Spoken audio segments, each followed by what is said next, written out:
Deep beneath the rolling hills of the Ironbridge Gorge, where the air tasted of ancient coal and the very ground seemed to groan under the weight of history, lay the Underforge.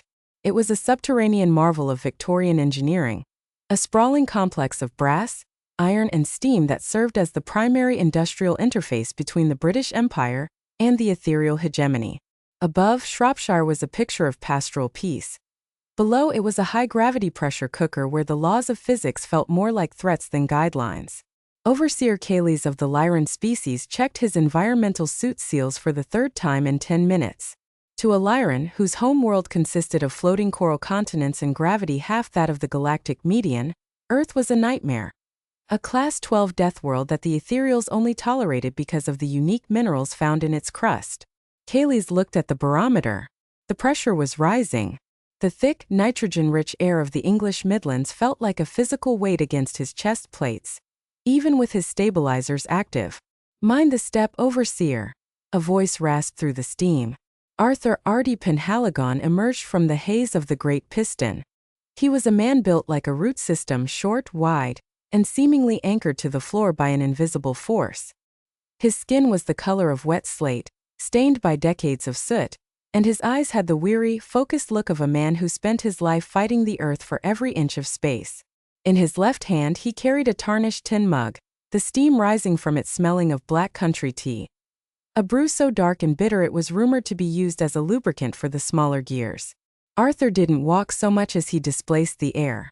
Each footfall on the iron grating produced a dull, heavy thud that Cayley's felt in his primary and secondary hearts. Humans were a biological impossibility to most of the hegemony. Their bones were not hollow lattices like the Lyrans, nor were they reinforced by external plating like the Titaniers. Instead, they were dense, horrifically dense. "The X-Whale commander is arriving, Arthur," Cayley's whispered, his translator chirping nervously.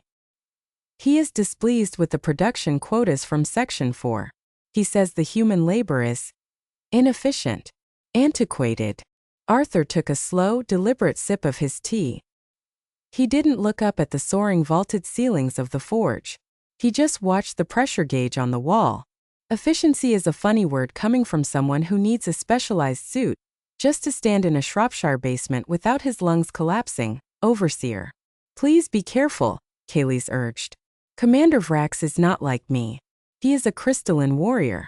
To him, Earth is a curiosity to be exploited, not a world to be respected." Characters in this section: 3,142 total characters. 3,142. The arrival of XYL Commander Vrax was marked by a sudden drop in temperature. Vrax did not use the elevator. He descended via a localized gravity well generator, floating down into the heart of the Underforge like a jagged shard of moonlight. He stood 9 feet tall, a spindly arrangement of translucent violet crystals that hummed with a low-frequency vibration. In the low light of the gas lamps and glowing embers, he looked ethereal, fragile, and utterly lethal. Vrax's species had evolved in the vacuum of the Great Nebula. They were creatures of light and magnetism, possessing reaction speeds that made most organic life look like they were trapped in amber. To Vrax, the Underforge was a pit of filth, and the humans working it were little more than biological automatons, slow and cumbersome. He landed on the central platform, his crystalline feet making a high-pitched ping against the iron. He didn't bother looking at Cayley's. His multifaceted eyes fixed immediately on Arthur, who was currently tightening a massive brass nut with a wrench that would have required 2 Lyrans to lift. "Subject Penhaligon." Vrax's voice was a harmonic resonance that vibrated in the teeth of every human in the room. "The hegemony has reviewed the metallurgical output of this facility. We find the human element to be a bottleneck. Your movements are sluggish. Your biological needs for rest and chemical stimulants, this tea, are a waste of resource." Arthur didn't stop his work. He leaned into the wrench, his shoulder muscles bunching under his leather apron like shifting tectonic plates. The brass nut groaned and turned. Only when it was seated perfectly did Arthur drop the wrench, a heavy clang that echoed through the chamber, and turned to face the commander. "Bottleneck, eh?" Arthur rasped. He wiped his palms on his apron. The sweat on his brow shimmered in the amber light. Cayley's noticed the scent, the sharp metallic tang of iron. "You lot see us through your sensors and see something small. Something slow. You see a planet with too much gravity and too much rain and you think it must have worn us down. Vrax's crystal ridges pulse with a mocking violet light. Logic dictates it. Your species spends 80% of its caloric energy simply resisting the pull of your own planet. You are a race of prisoners chained to the dirt by your own mass. We offer to replace you with autonomous drones that do not tire. The drones don't work, Arthur said simply. They don't have the give. They hit the Shropshire iron and they shatter because they're built for the stars, not for the forge. You want our output? You have to deal with the fact that we're the only ones dense enough to handle the heat. Vrax stepped forward, his height looming over Arthur. I tire of this primitive defiance. Under Section 14 of the Industrial Protectorate Treaty, I challenge the validity of your labor contract. A trial of dominance. If I can prove that my light is superior to your mass, the human staff will be vacated by sunset. Characters in this section: 3,310 total characters. 6,452. The Underforge grew silent. The human workers, men from Dudley, Wolverhampton and Ironbridge, stopped their hammers. They stood in the shadows, their faces smudged with grease, watching the lanky crystal god and the soot-stained man in the apron. Kayleigh felt a cold dread. Commander, this is unnecessary. The humans are Class 12 survivors.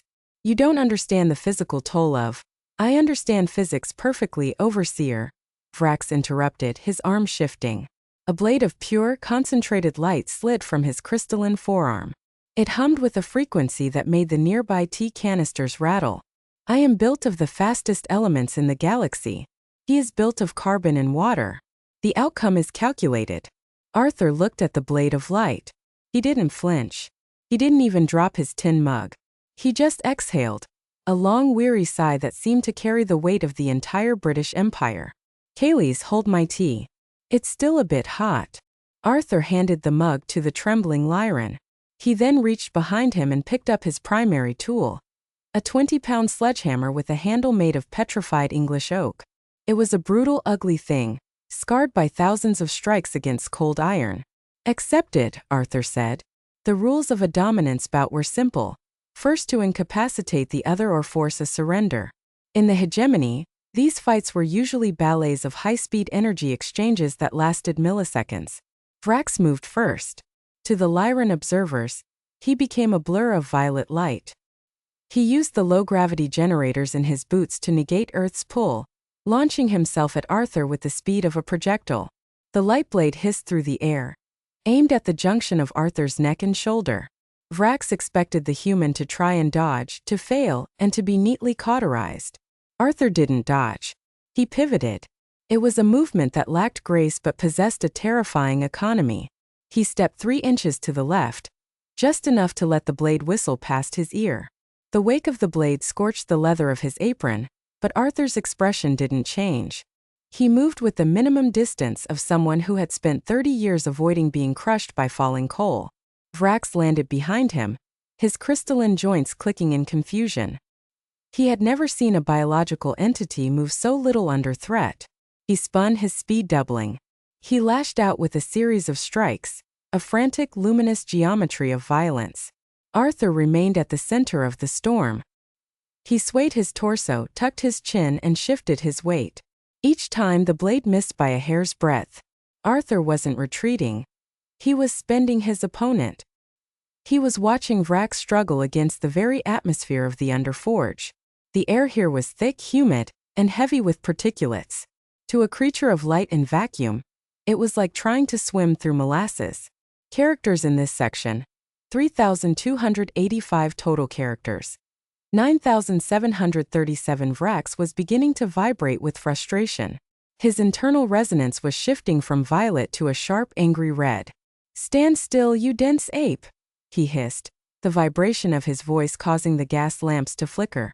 "I am standing still," Arthur replied, his voice calm and rhythmic. "That's the problem. You're fighting the room, Vrax. I'm just living in it." Vrax lost his calculated composure.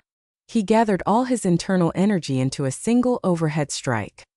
He intended to cleave the human, the anvil behind him, and the iron floor itself.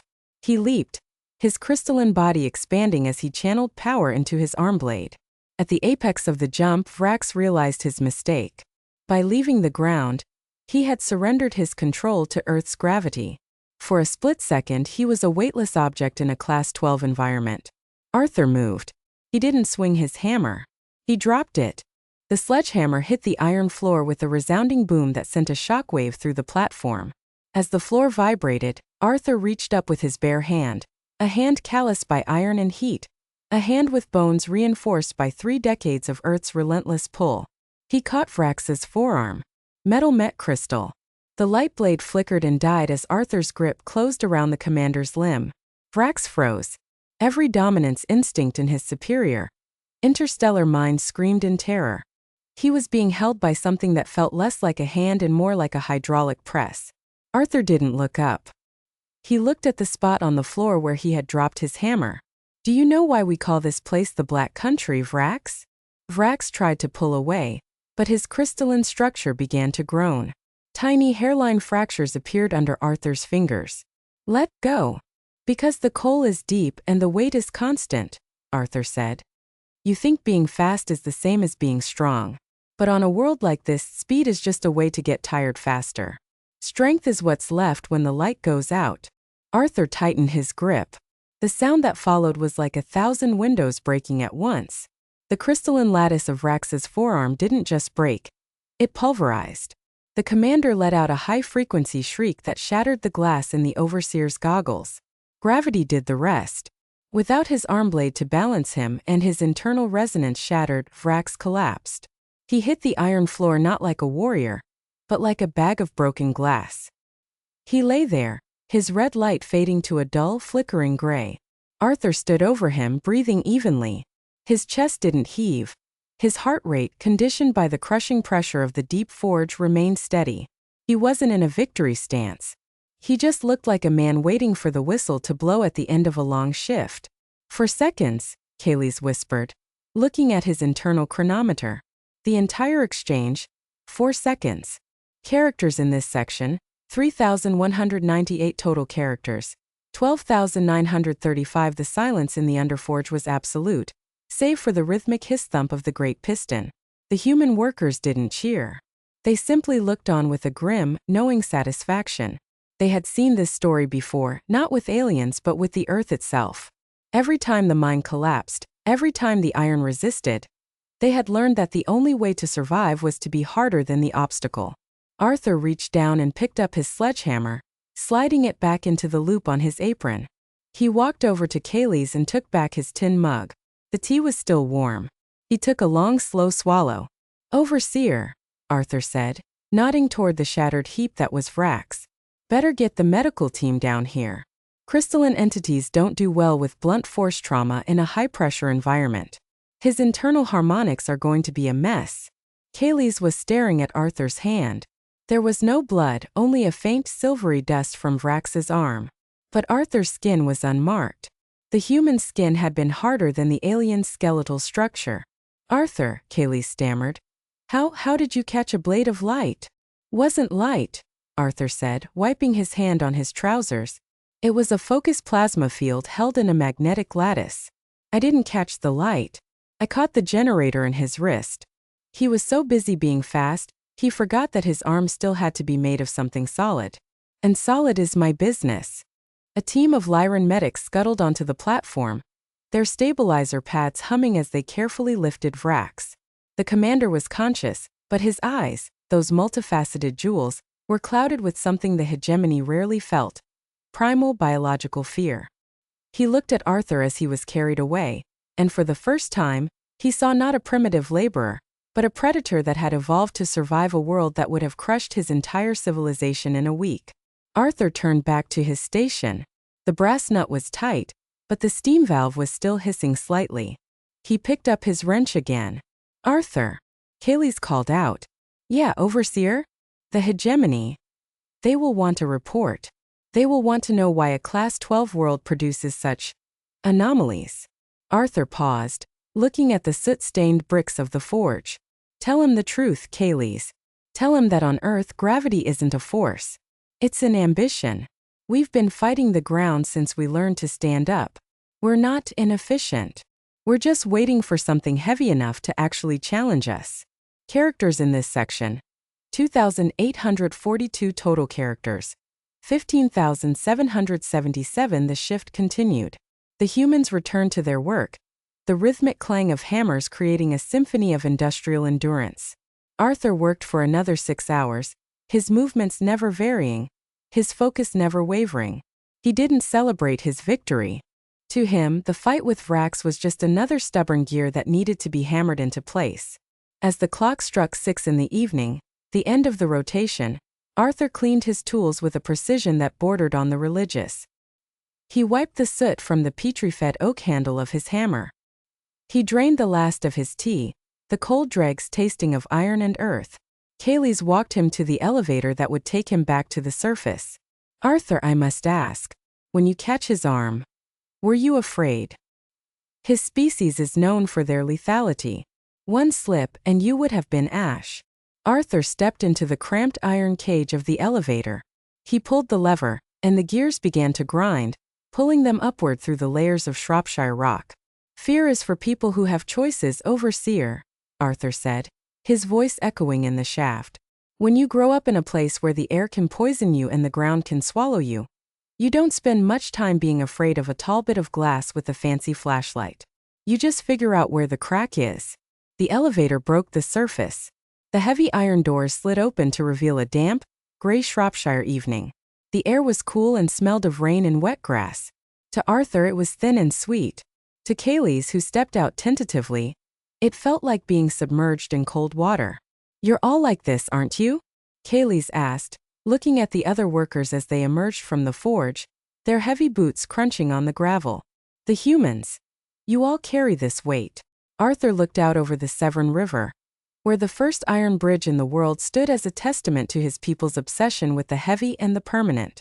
If you think I'm dense, Kaylee's, Arthur said with a small, rare smirk, you should see the ones who work the deep-sea rigs or the northern mines. I'm just a foundry man. I've had it easy. He started walking toward his small cottage on the hillside, his kit bag over his shoulder. He moved with that same heavy-set gait, each step a declaration of victory over the earth's pull. Kaylee's watched him go until the mist swallowed the man. The Lyran looked down at the tin mug Arthur had left on the elevator floor. He picked it up. It was heavy, much heavier than it looked. And on its surface, despite the heat of the tea and the soot of the forge, he saw a single perfect bead of condensation. It looked ordinary. It looked like nothing at all. But Kaylee's knew better now. He knew that on Earth nothing was as light as it seemed. Characters in this section: 3,015 total characters. 18,792 inside his cottage. Arthur sat by the fireplace. He didn't light a fire. The heat from his own body, a biological furnace fueled by a high-calorie diet and extreme physical exertion, was enough to keep the small room warm. He sat in a chair made of solid oak, reinforced with iron bolts. A normal chair would have collapsed under him within a month. He looked at his hands. They were steady. No tremors, no adrenaline crash. That was the secret of the Class 12 world. It didn't just make you strong. It made you stable. The internal pressures of a human body were so high that external threats struggled to find a foothold. He thought about Vrax. He didn't hate the creature. He just felt a strange sort of pity. The hegemony lived in the spaces between stars, in the light and the silence. They had forgotten what it was like to have to earn their place on a piece of rock. They had forgotten that life didn't begin in the light. It began in the mud, under the crushing weight of a young, angry planet. There was a knock at the door. Arthur didn't move. He knew the rhythm. It was the rhythmic, hesitant tap of a Lyran. Come in, Kaylee's. The overseer entered, his environmental suit huffing as it adjusted to the cottage's pressure. He looked around the simple room, the heavy books, the iron stove, the thick wool blankets. Everything here was designed for a species that lived at the bottom of a gravity well. The Hegemony High Command has responded to my preliminary report, Kaylee said, his voice trembling. They are concerned. They have reclassified Earth. It is no longer just a Class 12 industrial zone. Arthur leaned back, the oak chair creaking under his mass. What did they call it? A biological hazard zone, Kaylee's whispered. Not because of viruses or toxins, But because of you, they realized that if a single human laborer can shatter a HFY commander in 4 seconds, then a human army would be unstoppable. Arthur chuckled, a deep, gravelly sound. An army? We can barely agree on the price of coal, Kayleigh. We're not interested in your stars. It's too cold up there. No gravity to keep your bones from going soft. That is what I told them, Kayleigh said. But they are still afraid. They want to move the hegemony trade routes. They want to leave Earth behind. Arthur stood up. He walked to the window and looked out at the lights of Birmingham in the distance. The city was a glowing ember of industry, a place where millions of people were currently fighting the same gravity, the same cold and the same weariness. Let him go, Arthur said. We were doing just fine before you arrived, and we'll be doing just fine long after you've found a softer planet to play on. We're used to being alone with the weight. Characters in this section. 3,054 total characters. 21,846. Kayleigh stood in silence for a long time, watching the human. He realized then that the hegemony's mistake wasn't just underestimating human strength. It was misunderstanding human intent. The aliens saw power as something to be used for expansion, for conquest. But to a human from the Black Country, power was just the ability to keep your head up and your hearth warm. I will be leaving with the envoy tomorrow, Kayleigh said softly. My contract has been terminated for my own safety. Arthur turned. He reached into a jar on the mantelpiece and pulled out a small, jagged piece of Shropshire iron. He handed it to the Lyran. A souvenir, Arthur said. Take it back to your floating continents. Whenever you feel like the universe is too big or too fast, just hold on to that. It's heavy. It's real. And it doesn't care how fast you are. Kayleigh took the iron. Even with his stabilizers, his arm dipped under the weight of the small stone. Thank you, Arthur. For the lesson. Wasn't a lesson, Kayleigh. Just physics. The overseer left, and Arthur was alone again in the quiet cottage. He sat back down and closed his eyes. He could feel the rotation of the Earth, the subtle tilt of the planet as it hurtled through the dark. Most people didn't feel it, but Arthur did. He felt every vibration, every groan of the tectonic plates beneath Shropshire. He thought about the sedative tea. He hadn't told Kayleigh the whole truth. The tea wasn't just to keep him calm, it was to keep him slow. Without it, his reaction speeds, honed by millions of years of mammalian evolution against predatory fauna and falling rocks, would be too fast for this world. He would be a blur of motion that would break everything he touched. The sluggishness Vrax had mocked was actually Arthur's greatest act of mercy. He drifted into a deep, heavy sleep. The next morning, the Underforge was quiet. The hegemony ships had left the orbit of Earth, their violet lights disappearing into the void. The Lyran overseers were gone. The XYL commanders were gone. The human workers arrived at the gates of the forge at 5:45 a.m., as they always did. They didn't need the aliens to tell them what to do. They knew the machines. They knew the iron. And they knew the weight. Arthur was the first one in, but deep beneath the grass, the heart of the Earth was beating. They are descending. Not in a gravity well this time. They are using full thrusters. They're coming to the forge. The workers stopped. The rhythmic hiss-thump of the Leviathan seemed to grow louder in the sudden silence. Arthur set his mug down on the anvil. He didn't look worried. He looked ready. Tell him to clear a landing spot, Arthur said. And tell him to bring their best engineers. If they want to see how we do things, we might as well show them properly. Characters in this section. 2,741 total characters. 33,225. The scout ship landed in the central courtyard of the Ironbridge complex, just above the forge. It was a sleek silver needle that looked completely out of place against the soot-stained brick and the green Shropshire hills. When the hatch opened, it wasn't a warrior like Vrax who stepped out. It was a group of ethereal scientists, spindly, fragile beings who hovered a few inches off the ground on stabilizer pads. They were led by a Lyran elder, an ancient being whose coral skin was turning a pale, dusty white. He looked around the damp, foggy morning with a mixture of revulsion and awe. Arthur met them at the entrance to the elevator shaft. He hadn't changed out of his work clothes. He still smelled of coal and iron. He stood there, a solid block of humanity, his arms folded over his leather apron. "Welcome to Shropshire," Arthur said. "Mind the mud. It's a bit clingy today." The Lyran elder looked at Arthur, then at the iron bridge in the distance, then at the smoking chimneys of the forge. "We are here to observe. We wish to understand the weight logic. Our ships are failing in your atmosphere. The density is causing structural fatigue." "That's because your ships are built like dragonflies," Arthur said. "In this neck of the woods, you need to be built like a beetle."